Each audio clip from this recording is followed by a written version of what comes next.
সোমবার সুবহে সাদিকের সময় রাসূল সাল্লাল্লাহু আলাইহি সাল্লাম পৃথিবীতে আসলেন। নবীজির ঘরে তখন একজন মহিলা ছিল, তিনি বলছে আল্লাহর রাসূল সাল্লাল্লাহু আলাইহি সাল্লাম যখন জন্ম নিচ্ছিলেন তখন ঘরটা এমন ভাবে আলোকিত হয়ে গেল, আমি তাকায়া দেখলাম আকাশের তারকারাজিগুলো যেন ওই ঘরের দিকে ঝুঁকে নিচের দিকে পড়ে আসবে। মা আমেনা বলছে শিশু মুহাম্মদ সাল্লাল্লাহু আলাইহি সাল্লাম যখন জন্মের সময় ছিল আমি দেখলাম আমার পেট থেকে এমন একটা আলো ছড়িয়ে পড়লো, মক্কা থেকে সিরিয়ার সেই বড় বড় প্রাসাদগুলো সেই আলোর তাজাল্লিতে দেখা যায়। আল্লাহু আকবার। তোরা দেখে যা আমেনা মায়ের কোলে, তোরা আর বলেন না, তোরা দেখে যা আমেনা মায়ের কোলে, মধু পূর্ণিমারি শ্বেতা চাঁদ ধোলে, তোরা দেখে যা আমেনা মায়ের কোলে। কুল মখলুকে আজ ধ্বনি উঠে কে এলো রে, কালেমা শাহাদাতের বাণী ঠোঁটে কে এলো রে, পড়ে দুরুদ ফেরেশতা বেহেশতের সব দুয়ার খুলে, তোরা দেখে যা। আরে রাসূলের শান একটু জোরে বলেন না, তোরা দেখে যা আমেনা মায়ের কোলে, তোরা দেখে যা মধু পূর্ণিমারি শ্বেতা চাঁদ ধোলে, তোরা দেখে যা। মা আমেনা বলছে যখন জন্ম নিল এমন একটা আলো ছড়িয়ে পড়ল, যেই আলোয় শুধু মক্কা আলোকিত হয় নাই, সৌদি আরবের পার্শ্ববর্তী রাষ্ট্র সিরিয়ার বিশাল বড় যে প্রাসাদগুলো ওই সুবে সাদেক ভোর রাতের বেলা এত আলোকিত হয়ে গেল, মা আমেনা বলছে সিরিয়ার বড় বড় প্রাসাদগুলো দেখা যায়। আল্লাহু আকবার। তিনি যখন আসলেন তখনই আলোকিত হয়ে গেল, অথচ তার একদিন আগ পর্যন্ত মক্কার নাম ছিল আইয়ামে জাহেলিয়াত। আইয়াম মানে হলো যুগ, সময়। জাহালিয়াত মানে হলো অন্ধকার, বর্বরতা। রাসূল এমন একটা সময় মক্কায় আসলেন যেই সময়টা বলা হতো আইয়ামে জাহেলিয়াতের যুগ, বর্বরতার যুগ, অন্ধকারের যুগ। কেন এটা বলা হতো? এই জন্যই তৎকালীন ওই মক্কার মুশরিকরা কাবা ঘরকে তাওয়াফ করতো, ঠিক আছে, কাবার মালিক আল্লাহকে মানত, সেটাও ঠিক আছে, কিন্তু কাবার ভিতরে 360টি মূর্তি তারা মওজুদ করে রেখেছিল। তাদের আকীদা, বিশ্বাস ছিল আল্লাহ তো সৃষ্টিকর্তা আছে, আর কাবার ভিতরের মূর্তিগুলো হলো আল্লাহর কন্যা, ছেলে মেয়ে। একটু আসতে বলেন নাউজুবিল্লাহ। নাউজুবিল্লাহ বলতে কষ্ট হয়, কাবার ভিতরে মূর্তি, এটা শুনে আপনার ভিতরে কষ্ট হয় নাই মনে হয়? কষ্ট হলে তো জোরে বলতেন নাউজুবিল্লাহ। এটা আপনি সহ্য করবেন? আপনার মসজিদে যদি আগামীকালকে সকালে দেখেন মিম্বারের মধ্যে 3টা মূর্তি, কি আপনার শরীরের পশম ঠিক থাকবে? কাবার ভিতরে 1টা না 2টা না 100 না 200 না, কতটা? 360টি মূর্তি। তার মধ্যে প্রধান হলো 2টা। প্রধান কয়টা? একটার নাম হলো লাত আর একটার নাম হলো উজ্জা। এটার নাম উজ্জা, লাত আর উজ্জা। তারা কিন্তু আল্লাহকে মানত, আবার মূর্তিগুলোকে আল্লাহর ছেলে মেয়ে মনে করত। কুমিল্লার মানুষ, বুদ্ধিমান মানুষ, কোটেশ্বরের মানুষ বুঝে থাকলে বলেন, আল্লাহর সমকক্ষ যদি কাউকে মনে করা হয়, সে যতই আল্লাহকে মানুক তার কি আর ঈমান থাকবে? অত শিরক করলো, কি করলো? আল্লাহর সমকক্ষ মর্যাদা কাউকে দেওয়া, আল্লাহর অংশীদারিত্ব করে, সেটা শিরকের নাম কি? কথা বলেন না কেন? শিরকের গুনাহ আল্লাহ মাফ করে না। আল্লাহ যত গুনাহ আছে সব গুনাহ আল্লাহ চাইলে মাফ করে দিতে পারে। আপনি একই সঙ্গে আল্লাহকে মানবেন, একই সঙ্গে মূর্তিগুলোকে আল্লাহর কন্যা মনে করবেন, এটার নাম হলো শিরক। যারা শিরক করে এদেরকে বলা হয় মুশরিক। এদেরকে কি বলা হয়? মক্কার মুশরিকরা বলতো এগুলি আল্লাহর কন্যা, এগুলি আল্লাহর ছেলে মেয়ে। আমরা কোরআন খুললাম, আসলে কি আল্লাহর ছেলে মেয়ে নাকি? যেহেতু কাবা ঘরের ভিতরে যেহেতু আল্লাহর ঘরের মূর্তি, এগুলি কি আসলে আল্লাহর ছেলে আর মেয়ে নাকি? কোরআন থেকে জবাব নেই। কোরআন খুললাম, ও আল্লাহ তোমার ছেলে মেয়ে আছে নাকি, জবাব দাও। রব্বুল আলামিন জবাব দেয়, পড়েন লাম ইয়ালিদ ওয়া লাম ইউলাদ, পড়েন লাম ইয়ালিদ ওয়া লাম ইউলাদ ওয়া লাম ইয়াকুল লাহু কুফুয়ান আহাদ। কোরআন বলছে আল্লাহ কাউকে জন্ম দেন নাই, কারো কাছ থেকে তিনি জন্ম নেন নাই। ওয়ালাম ইয়াকুল লাহু কুফুয়ান আহাদ, সেই রবের সমকক্ষ পৃথিবীর আর কেউ হতে পারে? তাহলে একমাত্র আল্লাহর মর্যাদা যেটা, সেটা পৃথিবীর দ্বিতীয় কাউকে দেওয়া যাবে নাকি? দেওয়া যাবে নাকি? বলা যাবে যে আল্লাহর, উনার ক্ষমতা আল্লাহর মতো আছে? আল্লাহর ক্ষমতা সবচেয়ে সর্বশক্তিমান কে? সর্বদাতা কে? রিজিক দাতা কে? হায়াত দাতা কে? মউত দাতা কে? সিদ্ধান্তকার? পৃথিবীর সব মানুষ মিলে আমার আপনার 1 সেকেন্ড হায়াত বাড়াতে পারবে? কথা বলে না। কমাতে পারবে? একটা মানুষ সৃষ্টির 50,000 বছর না, হাদিসের মধ্যে রাসূল বলেছেন পৃথিবীতে যত মাখলুক আছে, আসমান জমিন সৃষ্টির 50,000 বছর আগে প্রত্যেকটা মাখলুকের তাকদীর রব্বুল আলামিন লিখে ফেলেছে। সন্তান চাইতে হবে কার কাছে? চাকরির প্রয়োজন হলে চাইতে হবে কার কাছে? ব্যবসার বরকত জন্য দেওয়ার মালিক কে? আর পৃথিবীতে সেজদা যদি করতে হয় একজনকে, তিনি কে? আরো আসতে, আল্লাহ ছাড়া কাউকে সেজদা করা যাবে? কেননা সেজদা পাওয়ার একমাত্র মালিক কে? রাসূল সাল্লাল্লাহু আলাইহি ওয়াসাল্লাম স্পষ্ট হাদিসের মধ্যে বলেছেন, কাটছাট কথা, যদি আল্লাহর পরে দ্বিতীয় কাউকে সেজদার পারমিশন দেওয়া হতো, রাসূল এটাও বলে গিয়েছেন, যদি আল্লাহর পরে দ্বিতীয় কাউকে সেজদার পারমিশন আমি মুহাম্মদ সাল্লাল্লাহু আলাইহি ওয়াসাল্লাম দিতাম, তো প্রত্যেক স্ত্রীকে বলতাম তোমাদের স্বামীর মর্যাদা এত বেশি, স্বামীদেরকে সেজদা করবা। কিন্তু এটা বলার যদি হুকুম থাকতো আল্লাহর পরে কাউকে, প্রত্যেক স্ত্রীকে বলা হতো স্বামীদের জন্য স্বামীদেরকে সেজদা করতে, কিন্তু এই অনুমতি দেওয়া হয় নাই। সেজদা পাওয়ার মালিক তো একজন, চিল্লায় বলেন না তিনি কে? আল্লাহ আমার রব, এই রবই আমার সব। বলুন না, বলুন, আল্লাহ আমার রব। দমে দমে তনু মনে তারি অনুভব, দমে দমে তনু মনে তারি অনুভব। তোমার দুনিয়াতে আমি যেদিকে তাকাই, অথই নিয়ামতে ডুবে আছি সবাই। পাখ পাখালির গানে শুনি তাসবিহ কলো রব, তাসবিহ কলো রব। আল্লাহ আমার রব, এই রবই আমার সব। আলহামদুলিল্লাহ বলেন। এটা সেই যুগ যেই যুগে কাবার ভিতরে শুধু 360টি মূর্তি না, মক্কার মুশরিকরা যখন কাবাঘরকে তাওয়াফ করতেন, তাওয়াফ করে না, টেলিভিশনে দেখছেন না, যারা অনেকে বাস্তবে গিয়েছেন আলহামদুলিল্লাহ, কাবাঘরকে তাওয়াফ করতেন। এই তাওয়াফের সময় মুশরিকদের আকীদা ছিল কাবা যখন তাওয়াফ করব গায়ের মধ্যে পোশাক নাকি রাখা যাবে না। উলঙ্গ হয়ে কাবা তাওয়াফ করত। আরেকটু আসতে বলেন। উলঙ্গ হয়ে কাবা তাওয়াফ করত। যুক্তি কি ছিল? যুক্তি ছিল কাবা হলো আল্লাহর ঘর, সম্মানিত ঘর। এই ঘরকে পোশাক পরে কিভাবে তাওয়াফ করি? কেননা রাস্তাঘাটে চলাফেরা করি, পোশাকের মধ্যে ধুলাবালি লাগে, নাপাকি লাগে, এজন্য নাপাক খুইলে একবারই খালি গায়ে। তাদের কিন্তু প্রেম ছিল, সম্মান ছিল, কিন্তু সম্মানটা শরীয়ত মতো ছিল না। কাবার সম্মানেই উলঙ্গ হয়ে যেত, কিন্তু যুক্তি ছিল অযৌক্তিক।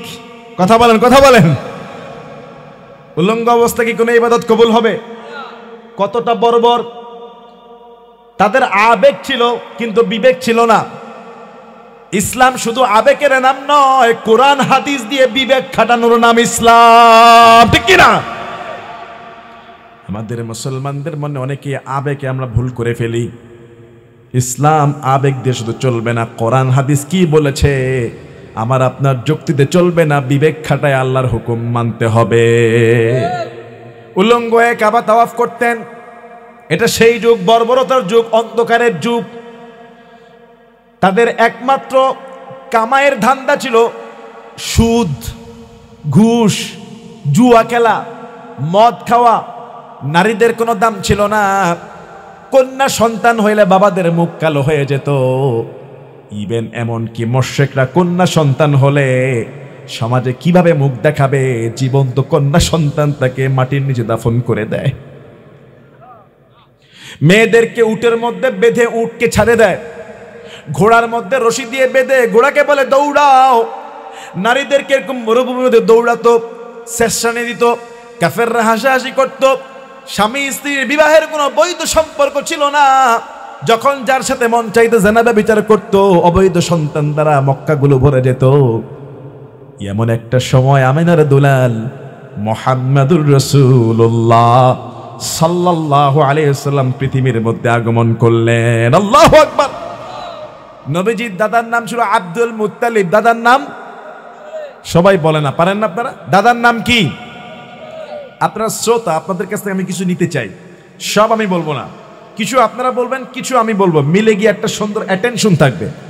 নাইলে তো আমি বললাম, চুপচাপ খালি শুনলেন, চোখটা বন্ধ হয়ে গেল, মনের অজান্তেই ঘুম চলে আসলো। রাত তো এখন অনেক হয়েছে, 11টা প্রায়। কথা বলেন। রাসূলুল্লাহর দাদার নাম ছিল আব্দুল মুত্তালিব।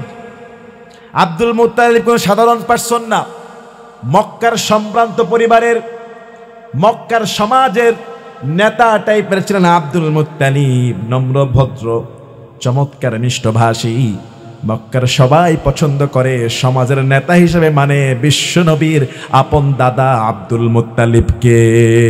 সুবহানাল্লাহ। আব্দুল মুত্তালিবকে খবর দেয়, ও দাদাকে খবর দাও তার নাতি হয়েছে। নাতি হলে দাদাদের মনে খুশি আছে না নাই? আব্দুল মুত্তালিব আসলেন, রসুলকে কোলে নিলেন, সোজা চলে গেলেন কাবার সামনে, কাবার ঘরে। আল্লাহু আকবার। দেখে কত সুন্দর, আকাশের পূর্ণিমার চাঁদকেও হার মানায়, এত সুন্দর তার নাতি। 7 দিন যখন হয়ে গেল, তার একটা সুন্দর নাম রাখলেন। আব্দুল মুত্তালিবের জেহেনের ভিতরে হয়তো নামটা আল্লাহ ঢুকিয়ে দিয়েছে। আব্দুল মুত্তালিব যখন 7 দিন হয়ে যায়, নবীর নাম রাখলেন মুহাম্মদ। সুবহানাল্লাহ। মুহাম্মদ নাম যতই জপি ততই মধুরে লাগে, নামে এত মধু আছে কে জানি তো আগে। ও নাম প্রাণের প্রিয়তম, ও নাম জপে মজনু সম, ওই নামে গাহি আমি, ওই নামে গাহি আমি, প্রাণের গোলাপে বাগে। মুহাম্মদ নাম যতই জপি ততই মধুরে লাগে, নামে এত মধু আছে কে জানি তো আগে। আলহামদুলিল্লাহ বলেন। 7 দিন পরে নাম রাখলেন মুহাম্মদ। মক্কার মুশরিকরা অবাক হয়ে গেল, আব্দুল মুত্তালিব এমন নাম এই সমাজের মধ্যে আগে কেউ কোনোদিন রাখে? কোথায় থেকে পেলাম? মুহাম্মদ শব্দের অর্থ হলো প্রশংসিত। মুহাম্মদ শব্দের অর্থ, এই পিছনে ভাই আপনি বলেন তো মুহাম্মদ শব্দের অর্থ কি? ক্যাপলা ভাই, হ্যাঁ, পিছনের জন্য একবার যুবক। মুহাম্মদ শব্দের অর্থ হলো প্রশংসিত। মুহাম্মদ শব্দের অর্থ হলো প্রশংসিত। তার মা আমেনা একটা নাম রাখলেন। আমেনার ভিতরে আল্লাহ ঢুকায় দিল, তুমি একটা নাম রাখো। রাসূল সাল্লাল্লাহু আলাইহি ওয়াসাল্লাম মা নাম রাখলেন, আমার এই সোনামণির নাম রাখলাম আহমদ। আহমদ কি নাম? মা নাম রাখলেন, আর দাদা নাম রাখলেন মুহাম্মদ। শব্দের অর্থ হলো প্রশংসিত, তিনি প্রশংসিত হবেন। আর আহমদ শব্দের অর্থ হলো প্রশংসাকারী। রাসূল সবচেয়ে বেশি প্রশংসাকারী হবে একজনের, চিল্লা বলেন তিনি কে? রাসূল সবচেয়ে বেশি প্রশংসা করেছেন কার? জিকির করেছেন কার? খেতে গেলে নাম নিয়েছেন কার? ঘুম থেকে উঠে প্রশংসা করেছেন কার? মসজিদে ঢোকার সময় নাম কার? বের হওয়ার সময় নাম কার? প্রত্যেকটা কাজে রাসূল আল্লাহর প্রশংসা করেছেন। রাসূলের চেয়েও বেশি প্রশংসা আল্লাহর আমাদের কারো পক্ষে করা সম্ভব। এজন্য ওনার একটা নাম হলো প্রশংসিত, আরেকটা নাম হলো প্রশংসাকারী। প্রশংসাকারী মানে হলো আহমদ, আর প্রশংসিত মানে হলো তিনি প্রশংসিত হবেন। লোকেরা বলছে আব্দুল মুত্তালিব মুহাম্মদ নামটা কেন রাখলাম? এমন নাম তো আমাদের বংশ সিলসিলায় জ্ঞাতিতে কেউ আগে রাখে না। আব্দুল মুত্তালিব বলছে আমার মনে বড় বিশ্বাস, আমার এই নাতির প্রশংসা শুধু দুনিয়ার মানুষ না, আসমানের ফেরেশতারা আল্লাহ রব আমার নাতির প্রশংসা করবে। ঠিকই রব্বুল আলামিন সূরা আহজাব 22 নম্বর পারার 5 নম্বর পৃষ্ঠায় আল্লাহ এটাই বলে দিয়েছেন, ইন্নাল্লাহা ওয়া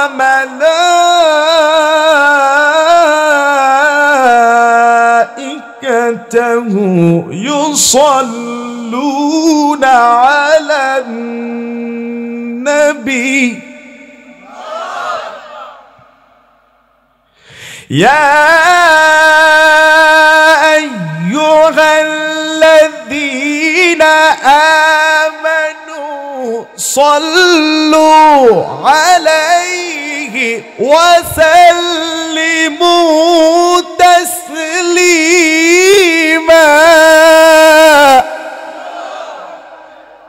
কোরআন শরীফে আছে না নাই?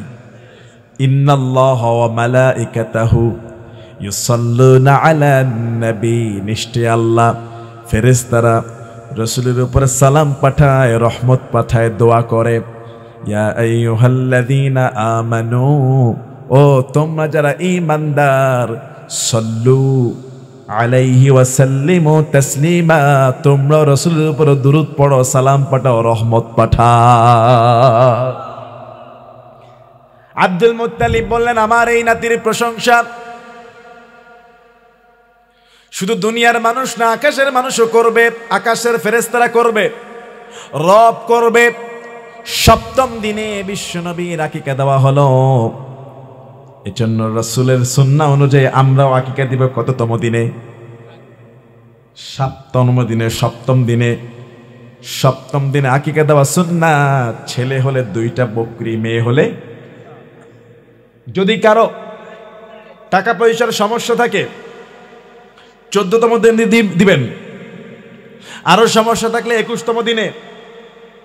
যদি কেউ গরিব হন, সামান্য তৌফিক হয়, ছেলে হলে 2টার জায়গায় 1টা দিলেও কবুল করবেন কে? রাসূল স্বয়ং তার নাতি ইমাম হাসান এবং হোসেনের বেলায় ছাগল দিয়েছে 1টা। কয়টা? এই জন্য কেউ যদি ছেলের বেলায় 1টাও দেয়, পয়সা কম থাকলে কবুল করে নেবেন কে? কারো যদি তৌফিক 1 বছর পরে হয়, 2 বছর পরে হয়, 3 বছর পরে হয়, তখন দিলেও কোনো সমস্যা। তবে পয়সা থাকলে, সময় থাকলে, সুযোগ থাকলে 7ম দিনে দিয়ে দিবেন। আকিকাটা সন্তানের সঙ্গে সম্পর্কিত। এই আকিকা সাদাকা, একটা জান কুরবানি করলেন, আপনার সন্তানের মাল আর আপনার সন্তানের জানটাকে হেফাজত করে দিবেন কে? ঠিক আছে কিনা? ঠিক আছে কিনা? 7ম দিনে আকিকা হয়ে গেল। রাসূল সাল্লাল্লাহু আলাইহি সাল্লামকে দুধ পান করালেন তার মা 1 সপ্তাহ। এরপরে দুধ পান করালেন আবু লাহাবের দাসী সুয়াইবা কয়েকদিন। মক্কার একটা রেওয়াজ ছিল, নিয়ম ছিল, ছোট্ট বাচ্চাদেরকে লালন পালন করার জন্য গ্রামের কোনো মায়ের কাছে পালক দেওয়া হতো। গ্রাম অঞ্চলের আবহাওয়া ভালো, গ্রাম অঞ্চলের ভাষা ছিল বিশুদ্ধ। এজন্য মক্কার একটা রেওয়াজ ছিল, ছোট্ট বাচ্চারা জন্ম হওয়ার পরে গ্রামের কোনো মায়ের কাছে পালক দিয়ে দিত, পালক 1-2 বছরের জন্য। 2টা কারণে, একটা হলো গ্রামের ওয়েদার, গ্রামের আবহাওয়া পরিবেশ ভালো শহর থেকে। 2 নম্বরে মক্কার বাইরে গ্রামের আরবি ভাষা ছিল বিশুদ্ধ ভাষা। সুবহানাল্লাহ। আমি কি বুঝাতে পারলাম? যেমন আমাদের বাংলাদেশে, আপনাদের কুমিল্লায় গ্রাম অঞ্চলের ওয়েদার বেশি ভালো হবে না ঢাকার ওয়েদারটা ভালো হবে? কেন কুমিল্লাটা ভালো হবে? কারণ এখানে গাছ আছে, নদী আছে, খোলামেলা আছে, কথা বলে না। আর ঢাকার ভিতরে সব বড় বড় দালান, গাছ নাই, কলকারখানা, গাড়ির ধোঁয়া, ধুলাবালি, কথা বলে না। আবার আওয়াজ, দেখছেন মুরব্বি আরেকটা বলছে আওয়াজ, ঠিক কথা বলেছে। কিন্তু রোড সাইডে গাড়ি চলে সারা রাত, আওয়াজে ঠিক মতো ঘুমানো যায় না। তবে কুমিল্লার থেকে ভাষা বিশুদ্ধ, কিন্তু ঢাকারটা শুদ্ধ। কিন্তু তৎকালীন জামানায় গ্রামের ভাষা ছিল বিশুদ্ধ, গ্রামের ওয়েদার ছিল সুন্দর। তাদের নিয়ম ছিল বাচ্চাকে গ্রামের কোনো মায়ের কাছে পালক দিত পয়সার বিনিময়ে 1-2 বছরের জন্য। বুঝেন নাই মনে হয়? তো তৎকালীন জামানায় গ্রাম থেকে সাদ গোত্রের মহিলারা, কি গোত্র? বনু সাদ। সাদ গোত্রের মহিলারা মক্কার উদ্দেশ্যে রওনা হয়েছে, বাচ্চা পালক নিবে পয়সার বিনিময়ে, গ্রামে এনে পালন করবে। মহিলাদের কাফেলা 10-12 জনের কাফেলা হয়তো। সেই সাদ গোত্রের সেই মহিলাদের কাফেলার একজন মহিলা ছিল, তার নাম ছিল হালিমাতুস সাদিয়া। যেহেতু সাদ গোত্রে, এই জন্য হালিমাতুস সাদিয়া, নামটা হালিমা। কি নাম? হালিমা। ওই বনু সাদ গোত্রে ওই বছর অনেক দুর্ভিক্ষ চলতেছে। দুর্ভিক্ষ পর্যন্ত খাবার নাই, অভাব অনটন। আরবদের প্রধান বেশি খাবার ছিল যে বকরি, উট, এগুলির দুধ খেত কাঁচা। বকরি, উট এগুলি দুধ খায়, রুটি খায়, গোশত খায়। আমাদের মধ্যে এরকম ভাত আর চাল ডাল সবজি না। তো বনু সাদ গোত্রে এত দুর্ভিক্ষ। হযরত হালিমা, আচ্ছা বলেন, যেই মাটা পালক নিবে সেই মায়ের বুকে তো দুধ থাকা লাগবে, নিশ্চয়ই তারও একটা কোলের বাচ্চা আছে। মহিলাদের কাফেলা রওনা হলো মক্কার উদ্দেশ্যে। ধনীর দুলালগুলো বেছে বেছে নিবে, পয়সা পাবে। বনু সাদ থেকে মহিলাদের কাফেলা রওনা হলো। সেই কাফেলায় হালিমা এবং তার স্বামী এবং কোলের বাচ্চা। হালিমা উঠলেন একটা সাদা গাধীর উপরে। গাধী একটা পশু আর কি, জানোয়ার। আরেকটা ছিল সঙ্গে দুর্বল উষ্ট্রি, উটনি, উট যেগুলি দুধ দেয় আর কি, উষ্ট্রি, উটনি, দুর্বল। আরে একদিকে দুর্ভিক্ষ, খানা নাই, উষ্ট্রির যেটা উটনির যেটা দুধ দহন করবে এটারও দুধ নাই। হালিমাতুস সাদিয়া ক্ষুধার্ত, তার স্বামী ক্ষুধার্ত, ইভেন বুকের যে একটা কোলের বাচ্চা তাকে পর্যন্ত নিজের বুকের দুধ খাওয়াতে পারে না, কারণ মা খাইতে না পারলে বাচ্চা খাবার পাবে কোথায়? রওনা হলো। হালিমার যে গাধী আর উটনি এত দুর্বল, খালি কাফেলার পিছনে পড়ে যায়। কাফেলা কিন্তু তাল মিলায়া চলে। মহিলারা বারবার বিরক্ত হয়ে যায়, হালিমা খালি পিছনে পড়ে যায়, তার জন্য আমাদের থামা লাগে।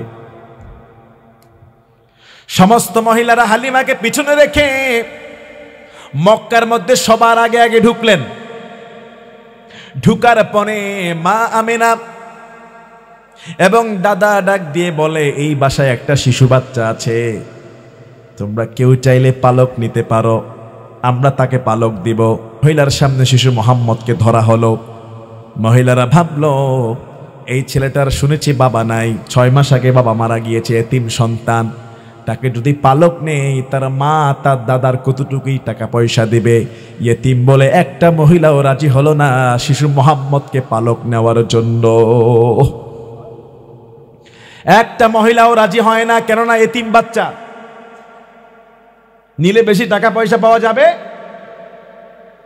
মহিলারা সব মক্কার ধনীর দুলালগুলো বেছে বেছে কোনটাকে নিয়ে নিলেন। ওই যে পিছনে একটা মহিলা পড়ে গেছে, কি নাম? হালিমা। সবার শেষে মক্কায় আসলেন, এসে দেখতেছে ধনীর দুলাল একটাও নাই, সব অন্যান্য মহিলার নিয়ে ফেলেছে। পুরা মক্কার মধ্যে বাচ্চা নেওয়ার মতো একটাই আছে, আমেনার আব্দুল্লাহর বেটা মুহাম্মদুর রাসূলুল্লাহ। হালিমাও শুনেছে এই বাচ্চাটা ইয়তিম, কেউ নেয় নাই। ইয়তিম বলে কেউ নেয় নাই, পয়সা দিবে কোথায় থেকে? ওর বাবাই নাই, ওকে লালন পালন করলে পয়সা পাওয়া যাবে না। প্রত্যেকটা মহিলাকে বলা হয়েছিল নেওয়ার জন্য, একটা মহিলাও রাজি হয় নাই। হালিমার ঘরেও খাবার নাই, নিজের কোলের বাচ্চাকে খাওয়াবে দুধ নাই, পুষ্টির স্তন শুকিয়ে আছে, গাদি হলো দুর্বল, সবার শেষে আসছে।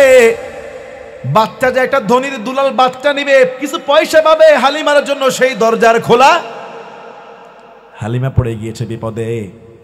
কি করব, বাচ্চাও তো আর নাই, এত কষ্ট করে এসেছি। স্বামীকে ডাক দিয়ে বলছে, স্বামী একটা বাচ্চা আছে, ইয়েতিম বাচ্চা, এত কষ্ট করে এসেছি, খালি হাতে ফিরে যাব। খালি হাতে ফিরে যাওয়ার চেয়ে এক নজরে একটু দেখে যাই কেমন লাগে। হালিমাতুস সাদিয়া যখন এই কথা বললেন, স্বামী বলল, বড় ভালো কথা বলেছ, ধনির কোনো দুলাল নাই, যেহেতু এত কষ্ট করে এসেই পড়েছি, ওই বাচ্চাটাকে একটু দেখে যেতে পারি, ভালো লাগলে নিয়ে যাব। হযরতে হালিমা পরবর্তীতে বর্ণনা করেছেন, আমি যখন মা আমেনার ঘরে ঢুকলাম শিশু মুহাম্মদকে দেখার জন্য, মা আমেনার দরজা দিয়ে যখন তার ঘরের ভিতরে ঢুকলাম, আমি তাকিয়ে দেখলাম পূর্ণিমার চাঁদ, তার থেকে সুন্দর শিশু মুহাম্মদ আমার দিকে তাকিয়ে আছে। হালিমা বলছে, প্রাণের স্বামী, খালি হাতে যাওয়ার চেয়েও এতিম বাচ্চাটাকে নিয়ে যাই, তারপরও খালি হাতে যাব না, যদিও আমরা কষ্টে আছি। স্বামী বলল, হালিমা ভালো কথা বলেছ, এতিম হলো, খালি হাতে যাব না, এই বাচ্চাটাকে আমরা নিয়ে যাব।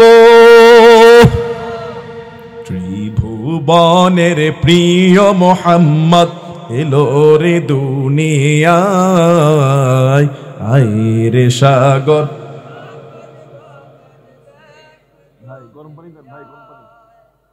একটু পারেন না আপনারা? সবাই বলেন, ত্রিভুবনের প্রিয় মোহাম্মদ এলো রে দুনিয়ায়, আয় রে সাগর।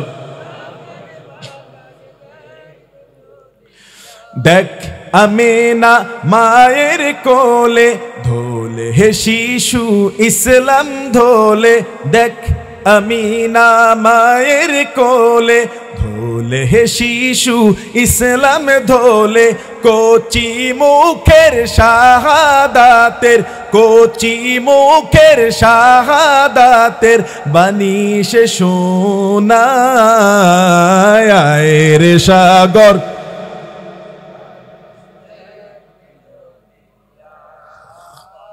আয় রে সাগর।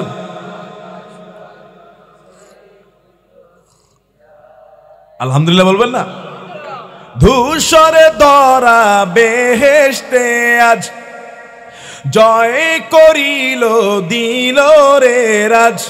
বলেন, ধূসরে ধরা বেহেশতে আজ জয় করিল দিল রে রাজ। আজকে খুশির ঢল নেমেছে, আজকে খুশির ঢল নেমেছে, দুশোর সাহারায়, আয় রে সাগর।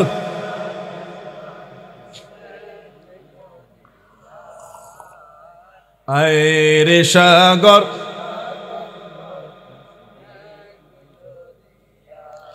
হালিমাতুস সাদিয়া এতিম বাচ্চাকে কোলে নিলেন,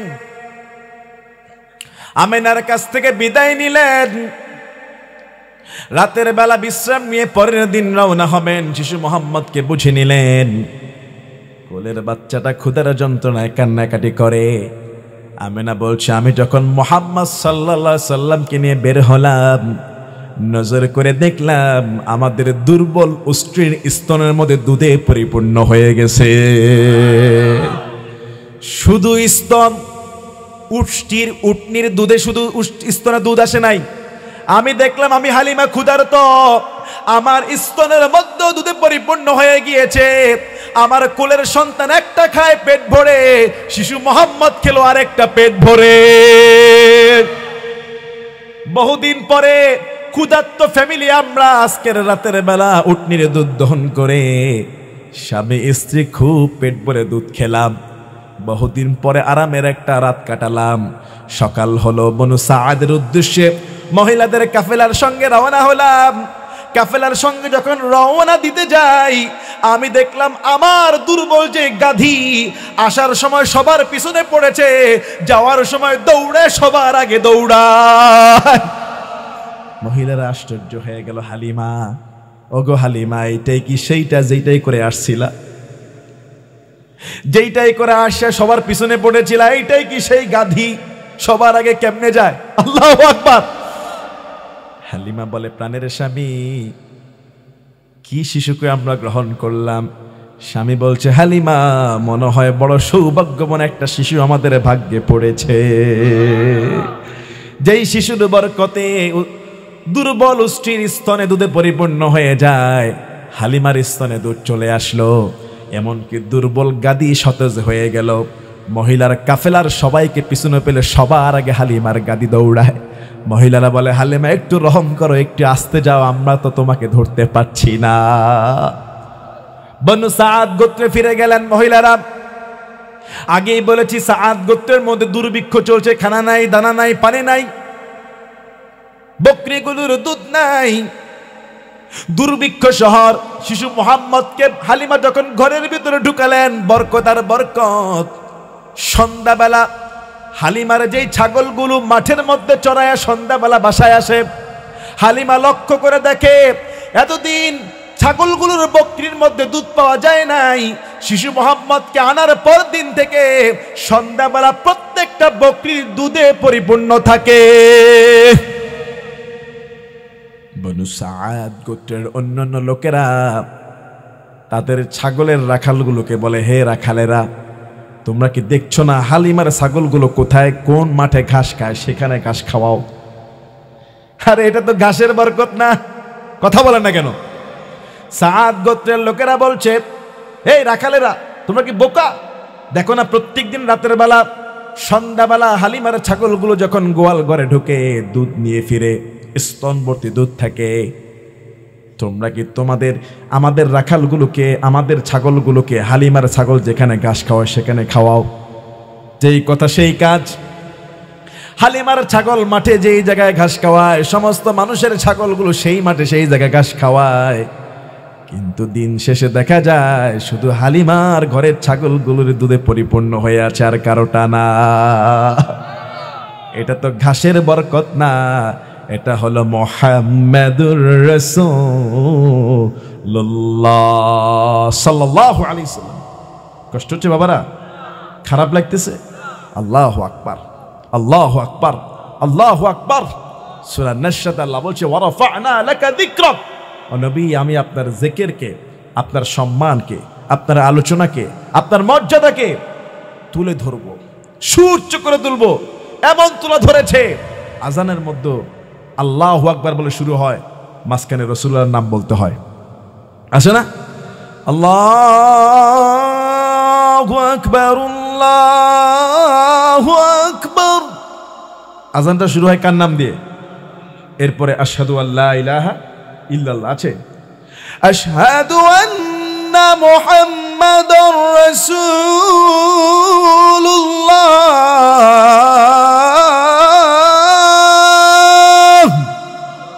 সুবহানাল্লাহ।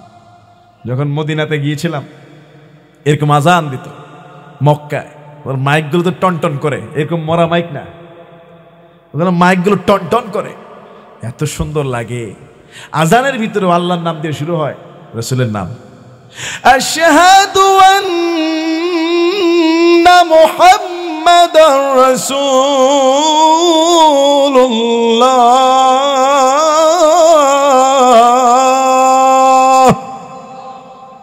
কি মজা লাগে, মজা লাগে। আমি সাক্ষ্য দিচ্ছি, আশহাদু আন্না মুহাম্মাদার রাসূলুল্লাহ। আজানের ভিতরে মুয়াজ্জিন বলে, আমি সাক্ষ্য দিচ্ছি রাসূলুল্লাহ আল্লাহর রাসূল। আর রাসূল বলতেছে, এই আজান যারা শুনবে, মানুষ, জিন, পাথর, জঙ্গলের প্রাণী যারা শুনবে, রাসূল বলছে এই আজান যারা শুনবে কিয়ামতের দিন তারা সবাই ওই মুয়াজ্জিনের পক্ষে সাক্ষী দিয়ে দেবে। কিয়ামতের দিন মুয়াজ্জিনের গর্দান নূরের লাইটের মতো ফকফক করবে। আল্লাহু আকবার। আমরা তো মুয়াজ্জিন সাহেবকে দাম দেই না, মুয়াজ্জিনকে ঠিক মতো টাকা পয়সা দেই না, কথা বলেন।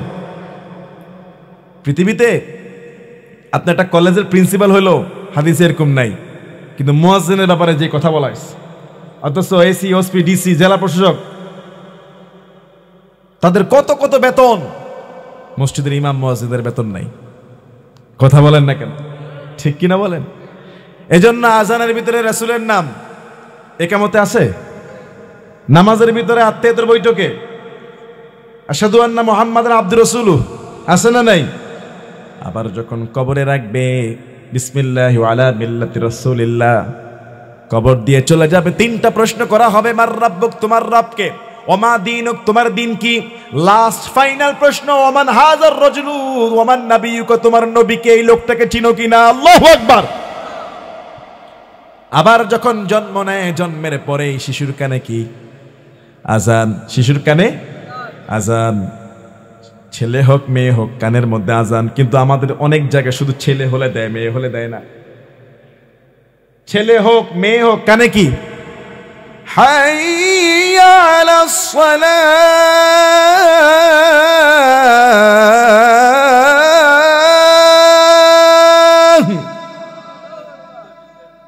সালাতের দিকে আসো। হাইয়া আলাস সালাহ মানে কি? সালাতের দিকে আসো। হাইয়া আলাল ফালাহ,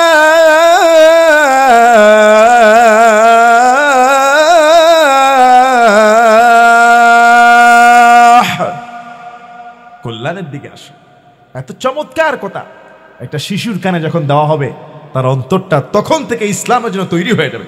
আল্লাহু আকবার, আল্লাহু আকবার, আল্লাহু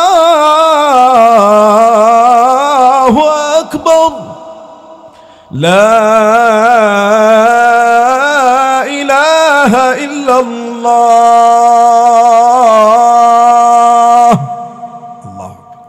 মক্কায় যখন ছিলাম, মক্কায় তাহাজ্জুদের সময় একটা আজান হয়। সুবহানাল্লাহ। কিসের সময়? আমাদের দেশে তাহাজ্জুদের আজান হয় না, প্রচলন নাই। হঠাৎ করে আবার দিয়ে না দিলে মানুষ ভুল ভাববে। হঠাৎ করে দিয়ে দিলে তাহাজ্জুদের আজান মানুষ ভাবে ফজর হয়ে গেছে, কিন্তু মক্কায় তাহাজ্জুদের আজান হয়। সুবহানাল্লাহ। তাহাজ্জুদের আজানের সময় মসজিদে ঢুকে দেখি, মসজিদের যে একটা আছে না বারান্দা সাইড, একটা আছে মূল সাইড, তাহাজ্জুদের আজানের সময় ঢুকেও মসজিদের মূল সাইডে সামনের দিকে জায়গা পাওয়া যায় না। এত মানুষ যায় নামাজে বসে আছে তাহাজ্জুদ পড়ার জন্য। আল্লাহু আকবার। আরে যদি পয়সা থাকতো, টাকা থাকতো, তো মক্কা মদিনার বাসিন্দা হয়ে যেতাম। তাহাজ্জুদের সময় মসজিদে সামনের 10-15 কাতারে ঢুকার জায়গা নাই, সব ফিল আপ। ফজর আজান তো অনেক দেরি আছে। সুবহানাল্লাহ। আর যে আজান দিলাম, আমারটা তো হয় নাই, কিছুটা চেষ্টা করছি। এত সুন্দর, এত মায়া, এত চমৎকার কণ্ঠে আজান দেয়, গাম্ভীর্য গলা।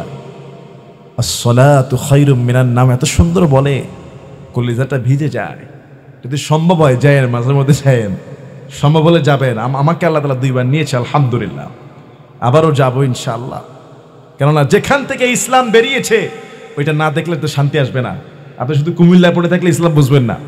ইসলাম বুঝতে হলে আপনাকে সব জায়গায় যেতে হবে, সফর করতে হবে, দেখতে হবে, ভালো ভালো আলেমদের সহবত পেতে হবে, জ্ঞানী আলেমদের তাফসীর শুনতে হবে, হাদিসের দারস শুনতে হবে, বড় বড় শাইখুল হাদিসদের ইবারতগুলো বুঝতে হবে, এবং রসুলের দেশে ভ্রমণ করতে হবে, এবং সেখানকার মানুষদের আচরণ কেমন, মাটির মতো মন, মেহমানদারি কেমন। হাঁটতেছি রাস্তার মধ্যে, বড় একটা গাড়ি থেমে গেছে, ইয়া আল্লাহ ইয়া হাজ্জি, বড় দামি দামি খাবার সামনে দিয়ে দিছে। মেহমান, আপনি আল্লাহ রসুলের দেশের মেহমান, ওই দেশের লোক। আমরা হাঁটতেছি, সামনে বড় বড় খাবারের প্যাকেট দিয়ে চলে যায়। কোনো নাম নাই, কোনো গান নাই, কোনো ছবি নাই, কোনো সেলফি নাই, কোনো নেতা নাই, কোনো খেতা নাই, চুপচাপ গোপনে খাওয়াইতেছে হাজী সাহেবদেরকে। আল্লাহু আকবার বলেন। আর আমরা 1 টাকা দিব, তাও ছবি তুলে 2টা। আবার পোস্টারের নাম আসলে আমার টাকা ফেরত দে।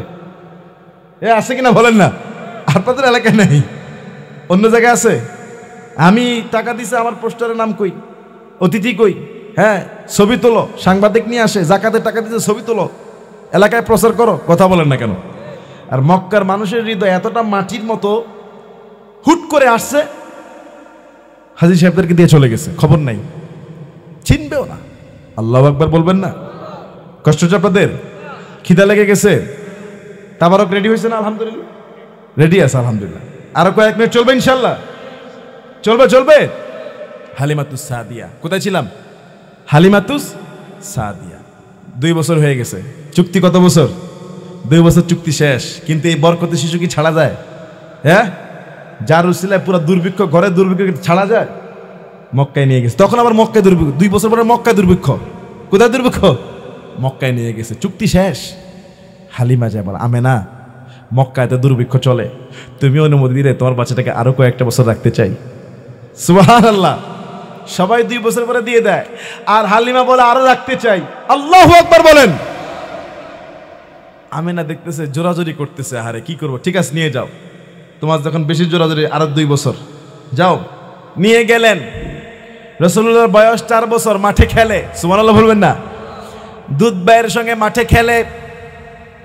হঠাৎ করে দুধ ভাইয়ের তাকায় দেখে সাদা পোশাকধারী বিশাল বড় বড় ফেরেশতারা নবীর সামনে। শিশু মোহাম্মদকে ধরে শোয়ায়া দিলেন, বুকটা চিরে ফেললেন। জান্নাত থেকে স্বর্ণের থালায় জমজমের পানি এবং জান্নাতের প্লেটে করে নিয়ে আসলেন এলেম, হেকমত, জ্ঞান। দুধ ভাই দেখে ভয় পেয়ে গেলেন, দৌড় দিলেন বাড়ির দিকে, মা আমাদের ভাইকে কারা জানি শোয়া বুক কেটে ফেলেছে। এইটাকে ইসলামের ভাষায় বলা হয় সিনা চাক। সিনা চাক। ফেরেশতারা বুকটাকে ছিঁড়লেন। রাসূলের বয়স তখন মাত্র 4 বছর। বুক ছিঁড়ে একটা ছোট্ট কালো গোশতের টুকরা বের করে ফেলে দিলেন আর বলছে এটা হলো শয়তানের অংশ। দেখবেন ছোট বাচ্চাদের হৃদয়ের মধ্যে শয়তানি ভাব, খেলার আকর্ষণ, দৌড়াদৌড়ি আকর্ষণ, ভালো মন্দ বোঝে না, এটা ভেঙে ফেলে সেটা করে। রাসূলের হৃদয়ের মধ্যে কখনো এরকম খেলার আকর্ষণ ছিল না, উল্টা পাল্টা করার আকর্ষণ ছিল না। অন্তরের কালো গোশতের টুকরাটা আল্লাহ ফেরেশতাদের মাধ্যমে ছোটকালে প্রথম অপারেশন করে ফেলিয়ে দিলেন। জান্নাতের পেয়ালা থেকে যে এলেম, হিকমত, জ্ঞান এগুলি ঢুকালেন, জমজমের পানি দিয়ে কলবটাকে পরিষ্কার করে ধুইলেন। এরপর আবার সিলাই মেরে দিলেন। রাসূলুল্লাহ বড় হওয়ার পরে একজন সাহাবী বলছে, আমি বিশ্বনবীর বুকের মধ্যে সিলাইয়ের দাগ দেখলাম। আল্লাহু আকবার। এরকম হয়েছে জীবনে 4 বার। কয়বার? 4 বছর বয়সে একবার, 10 বছর বয়সে আরেকবার, মেরাজের রাতে আকাশে যাওয়ার আগে আরেকবার, কোন কোন বর্ণনায় 3 বার, কোন কোন বর্ণনায় 4 বার। দুধ ভাই দৌড় দিল, মা আমাদের ভাইকে কারা জানি শোয়ায় ফেলেছে। হালিমা দৌড় দিয়ে আসলেন, এসে দেখছে রাসূল ভীত বহবল হয়ে দাঁড়িয়ে আছে।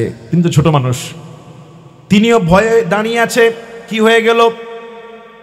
হালিমা রাসূলকে নিয়ে চলে গেলেন। ভেবেছেন জিনে ধরেছে, আসলে কি জিন? মনে হয় জিন ধরছে, এত ভয়ে দাঁড়িয়ে আছে কেন? উল্টা পাল্টা কিছু ঘটেছে। হালিমা তো বুঝে নাই, আকাশ থেকে রহমতের ফেরেশতা এসে রাসূলুল্লাহর অন্তরটাকে পরিষ্কার করে দিয়েছে। সুবহানাল্লাহ। এটাকে বলা হয় সিনা চাক। কি বলা হয় বলেন না? আরে পারিভাষিক শব্দ না জানলে কিভাবে বুঝবেন? নাহলে আন্দাজে একটা কি বুঝবেন, কি ভাববেন? এটাকে সিরাতের গ্রন্থে পারিভাষিক ভাষা কি বলা হয়? সিনা চাক মানে কি? পরিষ্কার। সিনা পরিষ্কার। আমেনার কাছে নিয়ে গেছে, আমেনা তোমার সন্তানকে রেখে দাও। আমেনা বললো, এত এত সুন্দর করে বলে টলে নিয়ে গেলে আবার ফিরে আনলা, কারণটা কি? না, মনে হয় জিনে ধরছে, উল্টা পাল্টা কিছু হয়েছে, ভয় লাগছে, কি না কি হয়ে যায়, দিয়ে গেলাম। আমেনা বলে, ভয় পেও না, হয়তো তোমরা জানো না, এই সন্তান যখন আমার গর্ভে তখন আমি এরকম অনেক আশ্চর্যময় জিনিস দেখেছি। বলেন সুবহানাল্লাহ। ভয়ের কিছু নাই। রেখে চলে গেলেন। 6 বছর বয়স রাসূলের। কত বছর? আমেনা তার ছোট্ট বাচ্চাকে নিয়ে তার স্বামীর কবর জিয়ারত করতে মদিনায় রওনা হয়েছে। মদিনায় আবার রাসূলুল্লাহ নানার বাড়ি, সঙ্গে আব্দুল মুত্তালিব দাদা গেল, একজন দাসী সুয়াইবা গেলেন, সুয়াইবা না উম্মে হানি, কোন একজন দাসী গেলেন সঙ্গে। মদিনায় বিশ্বনবীর বাবার কবর জিয়ারত করানো হলো। আমেনা দেখায় দেয়, হে আমার সন্তান, কলিজার টুকরা, এই যে তোমার বাবার কবর, তোমার জন্মের আগে দুনিয়া থেকে বিদায় হয়ে গিয়েছে। বাবার কবরটা দেখে যখন আবার মদিনা থেকে মক্কায় আসবে, মক্কা মদিনার মাঝপথে যখন আসে, শিশু মোহাম্মদ তার মাকে হারিয়ে ফেলল। মদিনা থেকে মক্কায় আসার পথে যখন মাঝখানে আসলেন, তার মা দুনিয়া থেকে বিদায় হয়ে গেলেন। জন্মের 6 মাস আগে বাবাকে হারালেন মুহাম্মদ সাল্লাল্লাহু আলাইহি সাল্লাম। ছোট্ট বাচ্চা 6 বছর বয়সে মাকে হারালেন। দায়িত্ব নিলেন দাদা আব্দুল মুত্তালিব। মক্কার সম্ভ্রান্ত ব্যক্তি আব্দুল মুত্তালিব নিজের সন্তানের চেয়ে নাতিকে বেশি ভালোবাসে। আব্দুল মুত্তালিব সমাজের অধিপতি নেতা। যখন কাবার সামনে গিয়ে বসতেন, কাবার ছায়া তার জন্য স্পেশাল একটা বিছানা থাকতো, যেই বিছানায় আর কোনো সন্তান, কোনো নাতি বসার সাহস পেত। কিন্তু রাসূল যখন ঢুকতেন, রাসূলুল্লাহর বয়স তখন প্রায় 6, 7, 8 বছর, হাঁটতে পারে, চলতে পারে, কিছু বুঝে। যখন তিনি কাবার আঙ্গিনায় যেতেন, নিচে বসতেন না, সরাসরি দাদার বিছানায় বসে যেতেন। অন্যান্য চাচারা নাতিরা বলতে, এই মোহাম্মদ নিচে নামো, দাদার সিট এটা, এখানে বসা যাবে না। আব্দুল মুত্তালিব বলতো, বাধা দিও না, আমার নাতি আমার সঙ্গে আমার সিটে বসবে। আমি তার মধ্যে আশ্চর্যময় জিনিস দেখছি। 8 বছর বয়সে আব্দুল মুত্তালিব ইন্তেকাল করলেন। যাওয়ার আগে দায়িত্ব দিলেন তার ছেলে আবু তালেব। কি নাম? আবু তালেব রসুলের কি হবে? চাচা। আবু তালেবকে বলেন, আবু তালেব আমার নাতিকে দেখে রাখবা। আবু তালেব শিশু মোহাম্মদ নিজের ভাতিজাকে নিজের সন্তানের চেয়েও বেশি ভালোবাসে। আবু তালেবের ঘরে তেমন খাবার নাই, দাবার নাই। আবু তালেব কখনোই একা খেতে বসে না। মুহাম্মদ সাল্লাল্লাহু আলাইহি সাল্লামকে বলে, ও আমার ভাতিজা, তুমি যদি আমাদের সঙ্গে দস্তরখানায় না বসো, ওই দিন খাবারের টান পড়ে যায়, অভাব হয়ে যায়। তুমি হাত লাগালে খাবারের বরকত বেড়ে যায়। সকালবেলা আমরা যখন সবাই ঘুম থেকে উঠি, চোখের মধ্যে কেতর। আমার ভাতিজা মুহাম্মদ, তুমি যখন ঘুম থেকে উঠো, তোমার চেহারা উজ্জ্বল দেখা যায়, কেতর নাই। মক্কার মধ্যে দুর্ভিক্ষ। সবাই এসে বলে, আবু তালেব একটু আল্লাহর কাছে দোয়া করো না, আল্লাহ যেন একটু বৃষ্টি দেয়। বৃষ্টির অভাবে মাঠগুলো শুকিয়ে পড়েছে, পশুগুলো খাবার নাই, দাবার নাই, চৌচির অবস্থা। আবু তালেব মক্কার সম্ভ্রান্ত পরিবারের সন্তান, আব্দুল মুত্তালিবের ছেলে। সবাই বলে, আবু তালেব একটু দোয়া করো না, আল্লাহ যেন বৃষ্টি দেয়, কাবার মালিক যেন বৃষ্টি দেয়। আবু তালেব জানে আমার দোয়া আজকে কবুল হবে না, আমার বরকতময় শিশু মুহাম্মদকে নিয়ে আমি আজকে কাবার সামনে যাব। আবু তালেব কাবার সামনে রাসূলুল্লাহকে নিয়ে গেলেন। রাসূলের পিঠটা কাবার দেওয়ালের সঙ্গে লাগায় দেয়। শিশু মুহাম্মদকে কাবার দেওয়ালের সঙ্গে পিঠ লাগিয়ে দেয়, বলে, কাবার মালিক, মুহাম্মদের উসিলায় বৃষ্টি নাজিল করো। দোয়া করা মাত্র দেরি, আকাশটা কালো হয়ে ঝরঝর করে ঝড় তুফানের মতো বৃষ্টি নাজিল হয়ে গেল। এই বরকত দান করেছেন কে? যে ফুল যুগে যুগান্তরে খুশবু ছড়ায়, বলুন না, যে ফুল যুগে যুগান্তরে খুশবু ছড়ায়। এঁকেছি সে ফুলে মোরা, এঁকেছি সে ফুলে মোরা মনেরই কাবায়।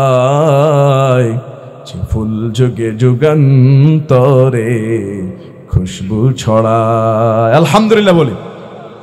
তাহলে রাসূলুল্লাহ চাচা আবু তালেব পর্যন্ত আজকে থাকলো। পরবর্তীতে আবার যদি কখনো আসা হয় আশেপাশে বা এখানে, যদি মনে করায় দেন নবীজির জীবনীটা বলবো। আর রাসূলুল্লাহর জীবনী সম্পর্কে আমার অনেক বয়ান ইউটিউব, ফেসবুকে আছে। আমার নামটা তো আপনাদের হয়তো অনেকে জানা নাও থাকতে পারে, ইন্না আতাইনা কাল কাউসার। এবার মনে থাকবে? সংক্ষেপে বললাম, নাম কি? কাউসার। আর পোস্টারে তো লেখাই আছে আজিজ আল কাউসার। এই আজিজ আল কাউসার বাংলা কিংবা ইংরেজিতে যদি আপনি ফেসবুক, ইউটিউবে লেখেন, আমার অনেক বয়ান আসবে। আমি তো আজকে রাসূলুল্লাহর জন্ম থেকে বললাম, রাসূলুল্লাহর হিজরত, মদিনা জীবন এবং ইসলাম প্রতিষ্ঠার জীবন, কত যে আন্দোলন চলেছিল। আমার জুমার খুতবা, বাংলাদেশের বিভিন্ন প্রান্তে আমার বয়ানগুলো অনেকেই ছাড়ে, আমিও ছাড়ি, রেকর্ড আছে, আপনারা পেয়ে যাবেন। আলহামদুলিল্লাহ বলেন। আজকের রাতটা হলো জুমার রাত। কিসের রাত? আজকে বৃহস্পতিবার না? আজকের রাতটা কিসের রাত? আমি এখন রাসূলের জীবনী বলে সারা রাত চলে যাবে, কিন্তু যাওয়ার আগে প্রথম আমি একটা আমল বলছিলাম, 2টা রোজা বলছিলাম। কোন দিন কোন দিন? এই জুমার রাতে আমি জুমা সম্পর্কে কয়েকটা কথা বলবো, এরপর আমি দোয়ায় চলে যাব। তাবারকের ভাইরা তাবারক রেডি রাখেন, নাকি দোয়ার পরে তাবারক হবে? দোয়ার পরে তাবারক দিবে, তাই তো? গেট বন্ধ হয়ে যাবে, গেট বন্ধ, ক্লোজ। আমি জুমার রাতের জুমা সম্পর্কে কয়েকটা কথা বলবো। আগামীকালকে জুমা আছে ভাই, তার আগে সকালে ফজর আছে। কি আছে? যদি আপনারা বুদ্ধিমান হয়ে থাকেন, কুমিল্লা মানুষ বুদ্ধিমান, একটু বুদ্ধিমান হয়ে থাকলে বলেন, এরকম ওয়াজ মাহফিল 100 রাত টানা, 100 রাত এক পাল্লায়, আর ফজরের আমল এক পাল্লায়, কোন পাল্লা ভারী হবে? আওয়াজ করে কোন পাল্লা? তাহলে 100 রাত ওয়াজ শুনলাম, রাত গভীর করলাম, ফজর পড়লাম না, ফুটা বালতিতে সারা রাত পানি ভরলাম। কি কথা ঠিক আছে কিনা হুজুর? ফুটা বালতিতে পানি ভরা, সারা রাত পানি থাকবে বালতিতে? ছিদ্র আছে? সারা রাত ওয়াজ শুনলাম আর সকালে ফজর পড়লাম না, রাসূলুল্লাহর মহব্বত নিলাম, রাসূলুল্লাহর সুন্নত শুনলাম, কিন্তু নবীর সুন্নত মানলাম না, ফজর পড়লাম না, আর তাহাজ্জুদ তো অনেক দূরে। তাহলে কোনো লাভ হবে বলেন? কোনো লাভ হবে? আমাদের এই সংস্কৃতি চেঞ্জ করতে হবে। মাহফিল শেষ করতে হবে সর্বোচ্চ 10টা থেকে 11টা, তাও রাত 12টা বেজে গেছে। ফজরটা পড়েন, নাহলে কিন্তু আল্লাহ আমারে সাইজ করবে। ফজরটা পড়বেন তো ইনশাল্লাহ। জুমার দিন রসুল বলেছে 1 নাম্বার আমাল, 1 নাম্বার আমাল রসুল বলেছে তোমার জুমার দিন আমার প্রতি বেশি বেশি দুরূদ পড়ো। কি পড়ো? দুরূদ পড়ো। বলে হুজুর তাহলে অন্য দিন পড়া যাবে না? অবশ্যই অন্য দিন তো পড়বেন, কিন্তু স্পেশালি হাদিসে জুমার দিন খাস করা হয়েছে। রসুল বলছে জুমার দিন যে ব্যক্তি আমার প্রতি দুরূদ পড়বে, ফেরেশতারা তোমাদের নামের সেই দুরূদটা মদিনায় আমার কাছে পৌঁছায় দেয়। সুবহানাল্লাহ। আপনি এখন আছেন এটা কোন জায়গা? আমি খালি ভুলে যাই জায়গার নামটা। কোটেশ্বর পূর্বপাড়া। আপনি দুরূদ পড়ছেন রসুলের উপরে। জুমার রাত কিন্তু শুরু হয়ে গেছে, এই যে মাগরিব থেকে শুরু হয়েছে আগামীকাল মাগরিব পর্যন্ত। এই রাতে আর দিনে আপনি যত বেশি দুরূদ পড়বেন, মদিনায় এই ফেরেশতারা বাংলাদেশ থেকে যাবে, রসুলের কাছে যেয়ে বলবে হুজুর বাংলাদেশের কুমিল্লার কোটেশ্বর পাড়ার আব্দুল্লাহর বেটা আব্দুর রহমান আপনাকে দুরূদের মাধ্যমে সালাম দিয়েছে। রসুল সালামের জবাব দিয়ে দেয়। সুবহানাল্লাহ বলেন। এরকম সারা পৃথিবী থেকে যাবে। কিন্তু আমরা তো বড় বখিল, ইবাদত কখন কোনটা বেশি করতে হবে এটা আমরা জানি না। এই জন্য 1 নাম্বার আমল আমি আজিজাল কাউসার আজকে বলে যাচ্ছি, মৃত্যু পর্যন্ত আমল করবেন। জুমার দিন আসবে, দুরূদ পড়বেন বেশি বেশি। আল্লাহুম্মা সাল্লি